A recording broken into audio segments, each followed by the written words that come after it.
El fuego rugía como un ser vivo, devorando los pasillos de la gracia de Beyla con hambrientas lenguas naranjas que lamían el techo y se enroscaban alrededor de los retorcidos huesos metálicos del vientre de la nave. Un humo denso y acre, con olor a polímeros quemados y carne chamuscada, asfixiaba el aire, convirtiendo cada respiración en un jadeo entrecortado. La alarma gritaba con pulsos agonizantes, sus luces rojas parpadeando como el frenético latido de un dios moribundo. Fuera de la ventana destrozada, las interminables dunas de Vexus 9 se extendían bajo un cielo magullado. Dos lunas colgaban bajas, una pálida como el hueso, la otra una mancha naranja sangre, esperando engullir el agujero de los restos. Dentro, reinaba el caos. Cuerpos yacían inmóviles en charcos de refrigerante y plástico sintético derretido. El puente era una tumba de chispas y silencio. Pero en el rincón más recóndito de la enfermería en ruinas de la nave, bajo un mamparo derrumbado que antaño había sido la guardería real, el cabo Tarn Vera se arrastró hacia adelante con los codos en carne viva y sangrando. Su armadura, agrietada y humeante, tenía una pierna doblada en un ángulo espeluznante. En sus brazos, acunada como la más frágil luz de las estrellas, había una niña. No una niña. La princesa Lazara del dominio del velo, apenas respirando. Su piel, del índigo profundo del crepúsculo sobre el desierto. Su larga cabellera, del color del hielo glacial, ahora enmarañada de ceniza y sangre. Sus ojos, grandes y luminosos como dos lunas, se abrieron un instante, lo justo para ver el rostro del humano, ennegrecido por el hollín, tenso por lágrimas que no recordaba haber derramado, y luego volvieron a su posición original, su aliento un susurro perdido en el infierno. Tarn no sabía cómo había llegado hasta allí. No debería estar allí. Era un soldado de infantería, entrenado para defender trincheras en lunas desérticas, no para correr a través de naves estelares en llamas en busca de la realeza alienígena. Lo habían asignado como escolta a la gracia de Beylit. Un gesto político, según decían. Un soldado humano para mostrar buena voluntad al velo, cuyo imperio abarcaba 27 sistemas estelares y cuyos guerreros podían aplastar un tanque con sus propias manos. Dijeron que solo era una niña, una princesa en formación, enviada a la Tierra para un intercambio cultural. No dijeron que era la última heredera. No dijeron que la nave sería emboscada por asaltantes que conocían las antiguas rutas hiperespaciales mejor que el propio velo. No dijeron que el capitán moriría gritando mientras su silla de mando se derretía a su alrededor. No dijeron que la princesa estaría sola en la guardería cuando impactara el primer rayo de plasma. Pero allí estaban ella y él, y la nave se desmoronaba. Se arrastró entre los escombros, arrastrando su pierna rota, usando la mano libre para arañar las vigas caídas, con los dedos lacerándose contra los bordes afilados. No pensó, no rezó. Solo avanzó un centímetro, luego otro. El calor le oprimía la piel como la puerta de un horno que se cierra de golpe. El soporte vital de su traje siseaba, fallando, y su visión se nublaba. Pensó en su hermanita en Epsilon 7. En cómo le rogaba que le contara historias antes de dormir sobre héroes que salvaban dragones o caballeros que cabalgaban a través de tormentas. Siempre le decía que solo eran historias. Ahora él era el héroe. Y el dragón era una chica que olía a ozono y a flores de luna trituradas. Encontró un túnel de esclusa de aire roto, parcialmente sellado por los escombros. Si pudiera sacarla afuera, si tan solo pudiera llegar a la superficie, tal vez habría una oportunidad. El desierto afuera era mortal. Días abrasadores, noches heladas, tormentas de arena que podían arrancar la carne de los huesos. Pero estaba vivo. Tenía agua escondida bajo sus dunas. Tenía vida. La nave no. Empujó con el hombro contra una viga caída. Esta crujió. Él gritó. Un sonido crudo y desgarrador que le arrancó la garganta como el último grito de una bestia y volvió a empujar. El metal chirrió. El polvo cayó como lluvia. Se abrió una brecha. La arrastró a través de ella, su cuerpo estaba inerte. Su pulso era un hilo que apenas se sostenía. No se atrevió a volver a mirarle la cara. Todavía no. No mientras aún se moviera. No mientras aún tuviera fuerzas. Afuera, el viento aullaba como 1000 almas perdidas. Las dos lunas proyectaban una luz misteriosa y cambiante sobre las dunas, pintando la arena de plata y carmesí. Los restos de la gracia del Beylit ardían tras ellas. Un funeral contra la noche interminable. Tarn se desplomó sobre la arena, su cuerpo finalmente cediendo. La jaló, la abrazó con fuerza, envolviéndola con su chaqueta desgarrada. Usó su propio cuerpo como escudo contra el frío penetrante de la noche del Vexus 9. Su piel era hielo contra la suya, abrasada por el calor. Apoyó su frente contra la de ella, susurrando palabras sin sentido. Nombres de los peluches de su hermana. La letra de una vieja nana terrestre. El nombre de su cafetería favorita en Marte. Cualquier cosa para que lo escuchara. Cualquier cosa para evitar que se le escapara. No supo cuánto tiempo estuvo allí sentado. Horas, días. El tiempo ya no tenía sentido. La arena se movió bajo ellos, enterrando sus piernas. El viento huyó. A lo lejos, un hilo de arena se agitó. Su enorme cuerpo se deslizaba bajo las dunas, atraído por el calor de la nave en llamas. No le importó. Ya estaba muerto. Solo no quería que estuviera sola cuando se reuniera con él. Entonces, sus dedos se movieron levemente. Un leve espasmo, como una flor que busca el sol. Tarn jadeó. Gruñó con voz ronca y rasposa. Princesa, ni se te ocurra dejarme ahora. Te he traído hasta aquí. Me debes una maldita taza de café. Un escalofrío la recorrió. Sus párpados aletearon. Luego, lenta e imposiblemente, se abrieron. Su mirada se encontró con la de él, y no apartó la vista. Su voz, cuando llegó, sonó como campanillas de viento en una tormenta. Suave, quebrada, pero clara. ¿Por qué me salvaste? Tarn rió. Le salió como una tos. Porque eres lo único que queda que no ha intentado matarme. Ella no sonrió. No entonces. Pero sus ojos, esos ojos brillantes e imposibles, lo miraron fijamente. Y en ellos vio algo que nunca antes había visto en la mirada de un soldado. No miedo, no gratitud, ni siquiera asombro, reconocimiento, como si lo conociera de antes, como si hubiera esperado. No lo entendió. No tenía fuerzas para intentarlo.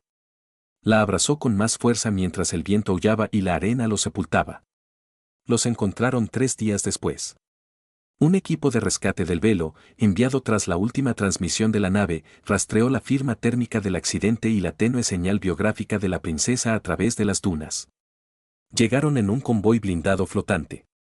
Sus guerreros de piel azul vestían armaduras ceremoniales que brillaban como obsidiana pulida. Su cabello blanco estaba trenzado con hilos plateados que centelleaban como la luz de las estrellas. Se movían con la silenciosa precisión de cazadores que habían dedicado siglos a dominar el arte de la muerte. Encontraron a Tarn medio enterrado en la arena, con el uniforme pegado a la piel, las piernas hinchadas y ennegrecidas, los labios agrietados y sangrantes. Y a su lado, recostada sobre su pecho como una niña dormida, estaba la princesa Lara envuelta en su chaqueta, su piel ahora brillando tenuemente con una suave luz azul interna. Recuperación, la llamaron, el pulso curativo real, un don de su linaje. La tomaron primero. La apartaron suavemente de sus brazos. Y por primera vez desde el accidente, Tarn gritó, no de dolor, sino de terror. Le administraron un sedante y se lo llevaron en camilla. Sus ojos se fijaron en la figura de Lara que se alejaba, los de ella, fijos en él, abiertos de par en par, hasta que la camilla flotante desapareció en la tormenta de arena. Despertó en una cámara blanca y estéril bajo el Palacio Real de Vexus 9. Una estructura tallada en la ladera de una montaña de cristal viviente, con sus torres elevándose en espiral hacia el cielo como relámpagos congelados. El aire olía a incienso y ozono. Las paredes palpitaban débilmente con venas bioluminiscentes. Estaba desnudo, salvo por una fina manta térmica.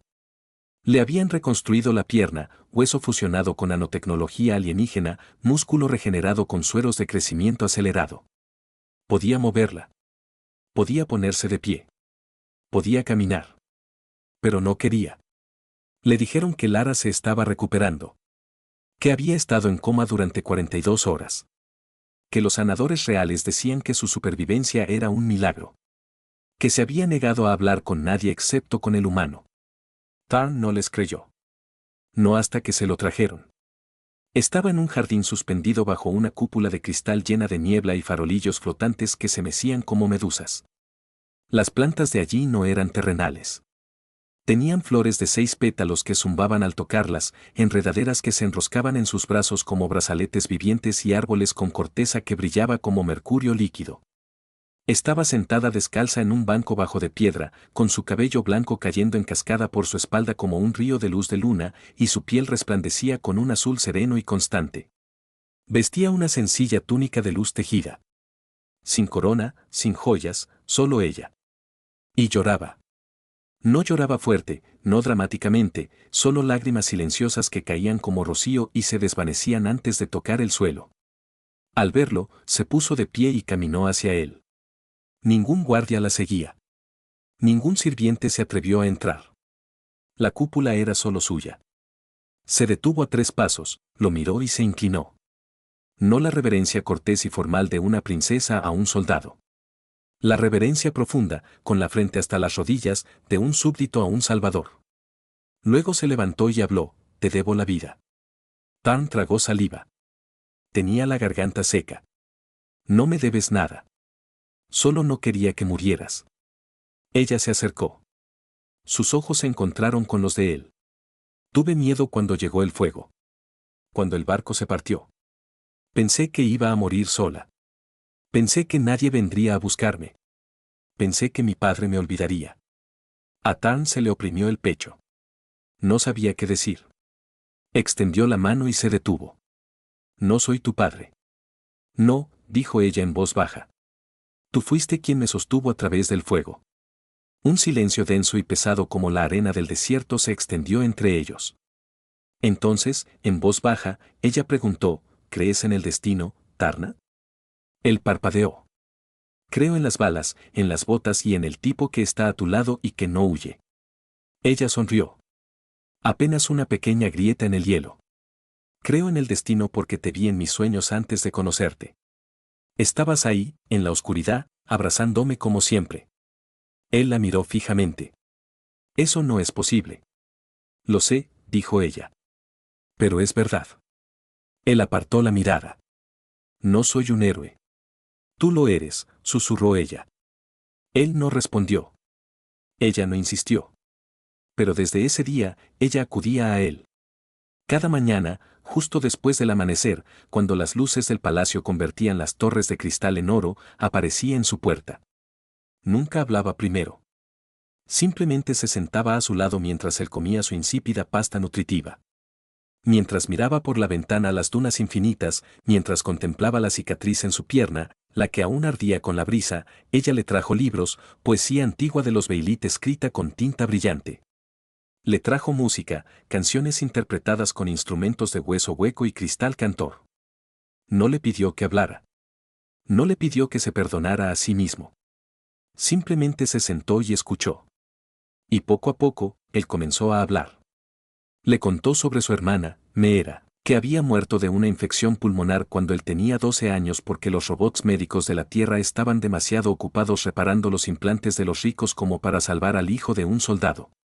Le contó sobre la vez que robó una moto voladora de un depósito militar solo para lanzarse al océano porque quería sentir el sabor de la libertad. Le contó sobre la mujer a la que amó en Marte, Aida, que lo dejó porque siempre estaba despegado. Porque nunca supo cómo decir: te extraño, sin sonar como una máquina. Ella siempre escuchaba. Y cuando él terminaba, ella tomaba su mano. Fría, suave, perfecta, y la apretaba contra su pecho. Siente, decía. Él lo hacía. Y allí, bajo su piel, lo sentía. Un pulso lento y constante. No solo un latido, una canción, un recuerdo. Una promesa. A la corte real no le gustaba. No les gustaba que su última heredera pasara sus días con un humano, un soldado, un mortal, una criatura de sangre débil, huesos frágiles, cuya vida era un abrir y cerrar de ojos en el calendario del velo. No les gustaba que se negara a comer la fruta lunar ceremonial, que se negara a llevar la corona real de zafiro, que se negara a hablar con el alto consejo a menos que Tarn estuviera presente. No les gustaba que brillara con más intensidad cuando él estaba cerca. No les gustaba que los cristales del palacio, que no habían cantado en 2 siglos, ahora vibraran al ritmo de sus pasos. No les gustaba que el desierto mismo pareciera inclinarse hacia él. Así pues, en el séptimo ciclo lunar tras el accidente, el Alto Consejo lo convocó. Se sentaron en el Salón de los Tronos Resonantes, una cámara cavernosa repleta de estatuas de emperadores del pasado, cada una tallada en una sola pieza de piedra viva, con los ojos brillando con la luz de las estrellas capturada. A la cabecera se encontraba la emperatriz Beyla, madre de la Zara. Su piel era de un azul más intenso que la de sus hijas. Su cabello estaba trenzado con hebras de auténtico polvo estelar. Su mirada era tan fría como el vacío entre las galaxias. A su derecha se sentaba el caudillo Caruarache, un bruto corpulento con 4 brazos y una voz como placas tectónicas crujiendo. A su izquierda se sentaba el oráculo de los susurros, una figura envuelta en velos, el rostro oculto, su voz un coro de 1000 ecos. «Eres un soldado», dijo la emperatriz Faleit, con una voz como hielo quebrando en las profundidades del mar. «No eres un príncipe. No eres un noble. Ni siquiera perteneces a un mundo que haya sobrevivido a 1000 inviernos. Eres algo pasajero, una chispa, un suspiro. Y aún así, mi hija te ha elegido». «Me eligió porque no la abandoné», dijo Tarn, enderezándose, con las piernas aún doloridas y la espalda marcada por cicatrices, pero con voz firme. «Te eligió a ti porque es joven», gruñó Caruarache. «No ha visto el peso de un imperio. No ha visto el precio de la paz. Eres una distracción, una falla, una herida en el tejido de nuestro linaje». Tarn no se inmutó. «No pedí estar aquí. No». Habló el oráculo, con la voz oscilando entre masculina y femenina, entre pasado y futuro. «Pero fuiste llamado». Tarn se giró. «¿Qué?» «El desierto canta tu nombre», susurró el oráculo. «La arena recuerda. Los antiguos susurran. No eres solo un soldado, Tarn Darra. Eres el último de los nacidos de las estrellas. El que camina entre mundos. El que estaba destinado a encontrarla». Tarn lo miró fijamente. «Eso es», el oráculo no reaccionó. «Naciste bajo una estrella moribunda. Tu madre te llamó Tarn porque significa, el que porta la luz. Fuiste enviado a. La escoltaste porque el destino no quería que muriera sola. La llevaste a través del fuego porque eras el único que podía». Tarn contuvo el aliento. «Eso no es real, ¿verdad?». Lara salió de las sombras. No la habían invitado. No la habían anunciado, pero estaba allí. Su túnica brillaba con hilos plateados y azules, su cabello resplandecía suavemente. «¿Recuerdas los sueños, no? Esos que creías que eran pesadillas. Esos en los que estabas de pie en una colina sosteniendo a un niño, viendo caer una estrella. No sabías por qué llorabas. Pensabas que era dolor, pero era un recuerdo». Las manos de Tarn temblaban. Lo recordaba. Recordaba estar de pie en una colina sosteniendo a un niño de piel azul y cabello blanco. Recordaba el cielo abriéndose. Recordaba una voz que decía: «Él vendrá cuando el fuego se alce. Él te llevará a casa». Lo había olvidado. Lo había enterrado. Ahora todo volvía. «No lo sabía», susurró. Lara se acercó y le tomó la mano. «Lo sabía». La emperatriz se puso de pie. «Basta». La cámara quedó en silencio. «Todo esto», dijo, «es una locura, una fantasía infantil, un delirio humano. Pero no permitiré que el futuro de mi hija se decida por un sueño. Existe una tradición, la prueba de las lunas gemelas, un derecho de los antiguos Beilit. Un guerrero debe demostrar su valía, no por su fuerza, no por su rango, sino por su sacrificio. Si Tarna desea estar al lado de mi hija, debe sobrevivir a la prueba». Tarna miró a Lara. No parecía asustada. Parecía orgullosa. «¿En qué consiste la prueba?», preguntó. «Entrarás en el corazón de Vexus», dijo la emperatriz. «El desierto más antiguo, donde la arena recuerda a cada alma que la ha pisado.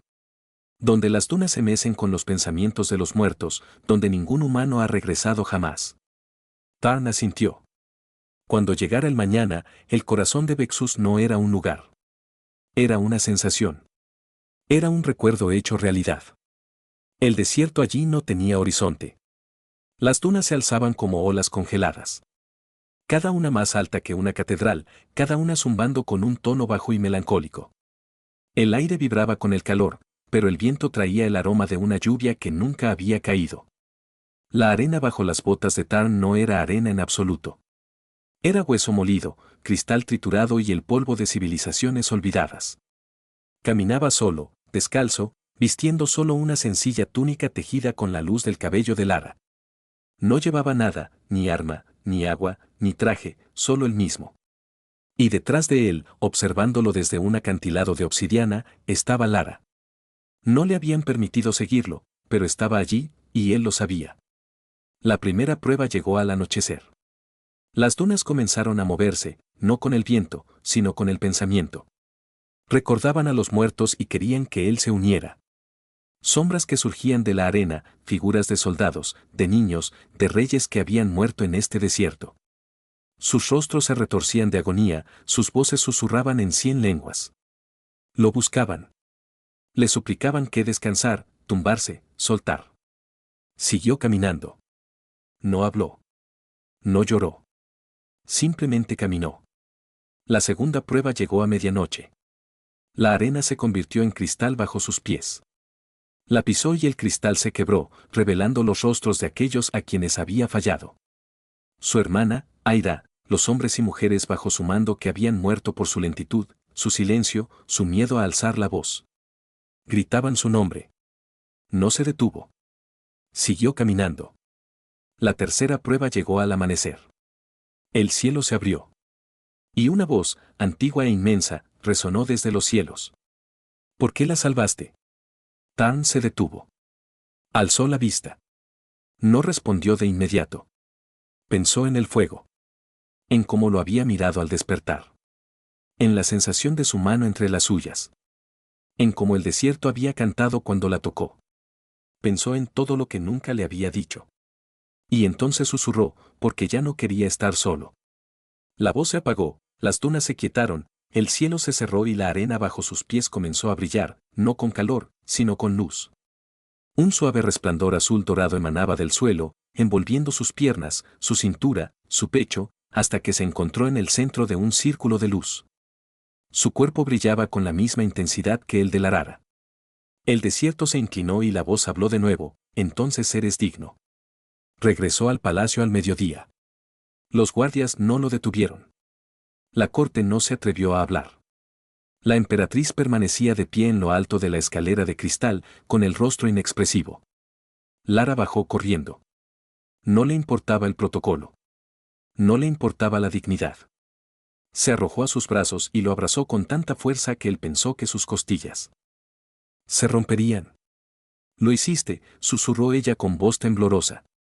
Regresaste, la abrazó él, con la frente pegada a la de ella, sus lágrimas mezclándose con las suyas. Te dije que no te dejaría. Ella se apartó, con los ojos brillantes. No quería casarme contigo porque me salvaste. Él frunció el ceño. ¿Entonces por qué? Quería casarme contigo, dijo ella, con una voz de repente fuerte, clara y radiante. Porque no me pediste que fuera otra persona que yo misma, exclamó la corte con asombro. La emperatriz dio un paso al frente. Y entonces, por primera vez en 300 años, se arrodilló. Ante un humano, ante un soldado, ante un hombre que había llevado a su hija a través del fuego. Me equivoqué, dijo con voz baja y temblorosa. Pensé que el amor era debilidad.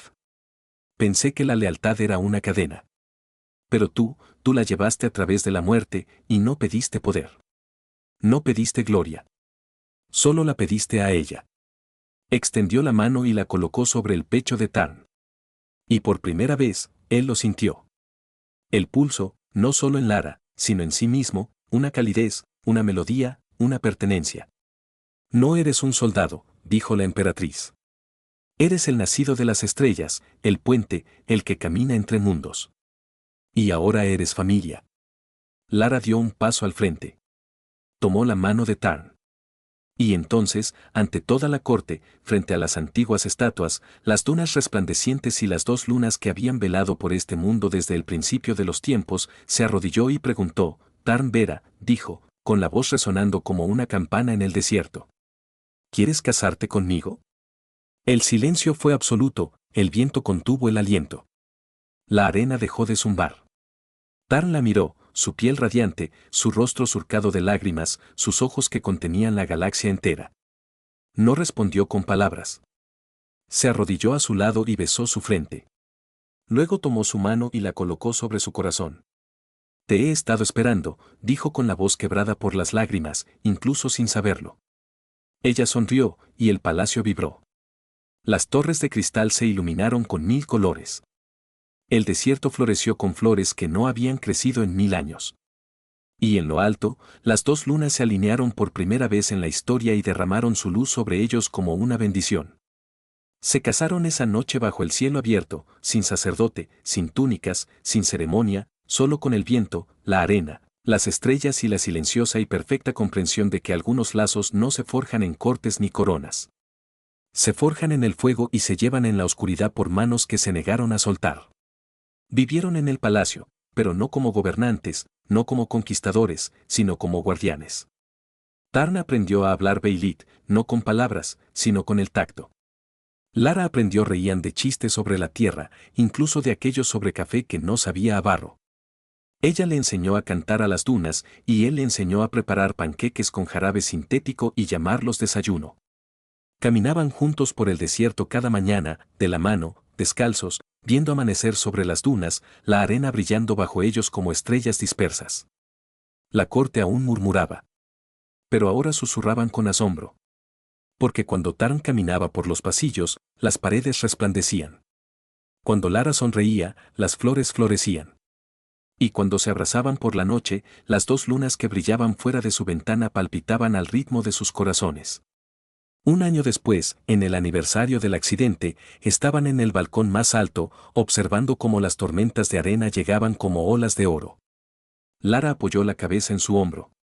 Todavía no lo entiendo, murmuró. ¿Por qué tú? La miró, observando cómo su cabello reflejaba la luz de la luna, cómo su piel brillaba como una joya viviente. No te salvé porque fueras una princesa, dijo. Te salvé porque eras lo único en ese barco en llamas que me hacía sentir como en casa. Ella se giró hacia él con los ojos brillantes. Entonces me alegro de haber sido un desastre, susurró. Él rió con una risa profunda y cálida y la atrajo hacia sí. Y por primera vez desde el incendio, ninguno de los dos se sintió solo. Nunca más. La primera vez que el desierto lloró. Tarn no se dio cuenta de lo que estaba sucediendo. Era temprano por la mañana, justo después de que la tercera luna se ocultara tras las dunas, y Lara lo había arrastrado hasta la cresta susurrante, un lugar donde el viento no aullaba, sino que murmuraba suave y dulcemente, como una nana cantada por algo antiguo y tierno. Ella había insistido en que viniera. Tienes que oírlo, dijo. Su voz era más suave que la arena bajo sus pies. Ahora te recuerda. Él no le creyó hasta que cayó la primera gota. Aterrizó en su antebrazo, fría, pesada, brillante como plata líquida. Levantó la vista. El cielo estaba despejado. Sin nubes, sin tormenta, solo las dos lunas, aún bajas en el horizonte, y las interminables dunas silenciosas. Luego otra gota y otra. Caían en patrones lentos y deliberados, no al azar como la lluvia, sino rítmicas como notas musicales, como una canción. Lara no se movió. Se quedó allí, con los ojos cerrados y los brazos extendidos, dejando que las gotas rozaran su piel. Cuando abrió los ojos, los tenía húmedos. No con lágrimas, sino con algo más profundo, algo más antiguo. Están recordando, susurró. Tarn se secó una gota de la mejilla. No se evaporó. Permaneció, brillando tenuemente de color azul antes de disolverse en su piel como tinta en el papel. Una calidez lo invadió. No calor, no dolor, sino la silenciosa certeza de ser comprendido. ¿Qué es esto?, preguntó. El desierto no solo recuerda a los muertos, dijo ella, con la voz apenas audible. Recuerda a quienes lo transforman. Miró su mano. El lugar donde había caído la gota brillaba tenuemente, palpitando al ritmo de su corazón. Esa noche, no soñó con fuego, ni con gritos, sino con una niña, de piel azul y cabello blanco, de pie en una colina bajo un cielo repleto de estrellas fugaces, sosteniendo una pequeña semilla brillante. La niña se volvió hacia él. No Lara, no exactamente, pero ella. Mayor, menor, los mismos ojos, la misma alma. Me llevaste en brazos cuando estaba roto, dijo el niño. Ahora llévame en brazos cuando esté completo. Despertó sobresaltado. Lara estaba a su lado, observándolo. Su piel resplandecía. No con el suave azul de antes, sino con una luz dorada más profunda, como el amanecer atrapado bajo un cristal. Tú también lo oíste, dijo ella. Él no preguntó cómo lo sabía. Solo asintió. No volvieron a hablar de ello. Pero después de eso, el desierto cambió. Las flores brotaban donde él pisaba. Pétalos con forma de alas, zumbando con la misma melodía que el viento había cantado en la cresta. De la noche a la mañana se formaron patrones en la arena, arremolinándose en símbolos que no reconocía, pero que de alguna manera sentía, como la forma de una mano sosteniendo un corazón, o una estrella naciendo dentro de una ola. Los cristales del palacio comenzaron a cantar cuando él entraba en una habitación, no en armonía, sino en respuesta, como si estuvieran contestando una pregunta que él no había formulado. Y Lara. Ella también cambió. No en apariencia, no en voz, pero en presencia de ella, dejó de intentar ser la princesa. Empezó a ser ella misma. Robó los viejos calcetines de tierra de Tarn y se los puso para dormir, riéndose cuando se le resbalaban, estaba desbordada. Intentó enseñar a los chefs del palacio a hacer panqueques con sirope, lo que acabó con un desastre pegajoso y dorado que cubrió media cocina y a 3 sirvientes atónitos. Reía a carcajadas, sin filtro, con una alegría desbordante, hasta que los techos de cristal temblaban con el sonido. Una tarde, lo encontró sentado solo en el balcón, mirando el horizonte donde las dunas se fundían con el cielo. «Estás pensando en irte», dijo. Él no se giró. «Estoy pensando en qué pasará cuando muera». Se sentó a su lado. Ni cerca, ni lejos. Simplemente ahí. «No vas a morir», dijo. «Todo el mundo muere. Tú no». Él por fin la miró. «¿Por qué no?». Ella extendió la mano y le tocó el pecho, justo encima del corazón. «Porque ya no eres solo un humano». Él frunció el ceño. «¿Qué significa eso?». Ella no respondió de inmediato. En cambio, tomó su mano y la presionó contra su propio pecho. Su pulso estaba allí, constante, fuerte, radiante. Pero debajo de todo, había otro, más lento, más profundo, más antiguo, como un segundo latido oculto bajo el primero. Tarn se quedó paralizado. «Es mío», susurró. Ella asintió. «Ha estado ahí desde el incendio, desde que me llevaste en brazos. No solo me salvaste la vida. Me permitiste salvar la tuya». Él retiró la mano, temblando. «No lo entiendo». «No tienes por qué», dijo ella. «Pero te estás convirtiendo en parte de este mundo. No como un huésped, no como un soldado, sino como una raíz. El desierto no acepta forasteros. Solo acepta a quienes se entregan a él. Y tú te entregaste a mí». Él apartó la mirada, con un nudo en la garganta. «No era mi intención». «Yo tampoco», dijo ella en voz baja. «Pero aquí estamos». El primer giro inesperado llegó cuando el oráculo de los susurros regresó. No en la forma velada y resonante de antes, sino como una mujer, una joven humana, de piel oscura, ojos oscuros y cabello como la noche hilada. Se quedó en el jardín al atardecer, descalza, con una sencilla túnica tejida de luz de luna, sosteniendo una sola flor que florecía con cada respiración.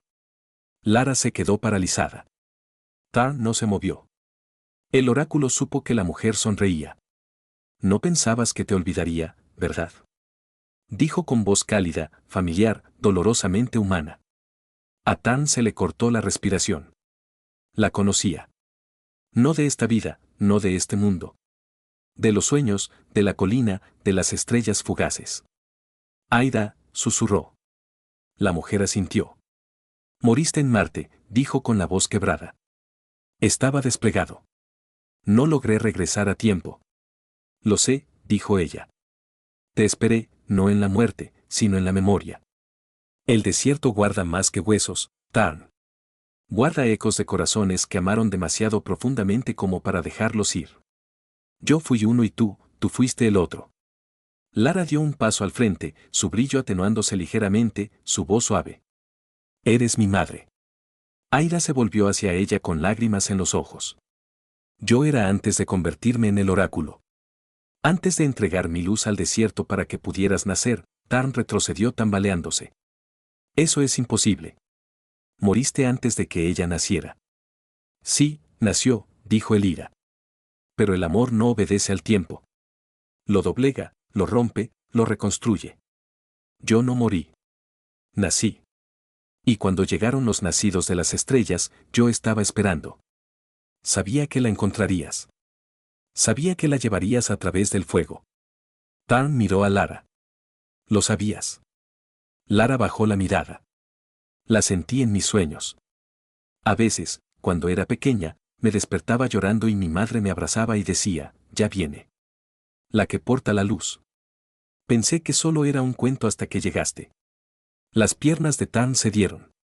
Cayó de rodillas. Había pasado toda su vida creyendo que estaba solo. Que el amor era algo que se perdía. Que el dolor era definitivo.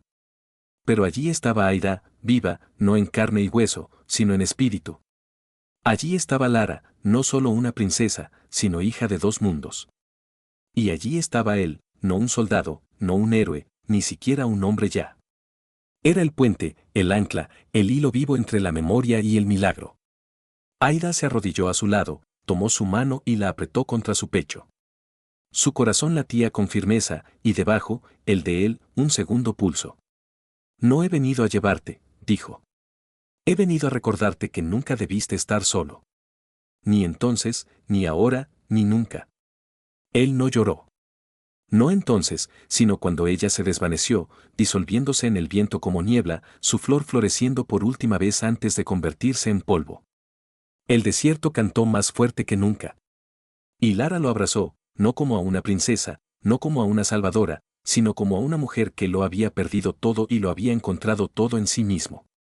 El segundo giro inesperado vino del señor de la guerra KRYT. Había observado. Había esperado. Había odiado. Y ahora atacaba. No con ejércitos. No con armas. Con la verdad. Llegó al palacio a medianoche, vestido con una armadura negra como el vacío entre las estrellas. Le temblaban los antebrazos. No de rabia, sino de dolor. No habló. Simplemente colocó un objeto en el suelo entre ellos. Un relicario. Antiguo, humano, con un nombre grabado. Mirá. La hermana de Tarn. Su hermana pequeña. La que murió, la que había enterrado en silencio. Lo recogió con manos temblorosas. El relicario se abrió. Dentro había una pequeña fotografía. Mirá, de 7 años, sonriendo, sosteniendo un conejo de peluche hecho de tela e hilo. Y en el reverso, escrito con tinta descolorida, te esperaré, Tarn, aunque me olvides. Wech habló con voz ronca, despojada de su habitual estruendo. Yo estaba allí. Tarn se quedó helado. ¿Estabas qué? Yo fui el soldado que encontró su cuerpo, dijo Kerdich. Yo fui quien la llevó a la enfermería. Yo fui quien vio cerrar los ojos y yo fui quien vio el nombre en tu placa. A Tarn se le hizo un nudo en la garganta. Lo sabías. Yo lo sabía. Kerdich dijo, sabía que estabas destrozado. Sabía que no llorabas porque pensabas que llorar era debilidad. Sabía que nunca hablabas de ella porque pensabas que si lo hacías, la perderías de nuevo. Se acercó un poco más. Te odiaba porque eras humano. Porque eras débil. Porque no encajabas. Hizo una pausa. Entonces su voz se quebró. Pero cuando te vi arrastrarte entre las llamas por ella, me di cuenta de que no eras débil. Tarn lo miró fijamente. Eras el hombre más fuerte que he visto en mi vida. KYTH se arrodilló, no en señal de sumisión, sino de reverencia. No sé qué eres ahora, dijo. Pero sé esto, salvaste a mi princesa.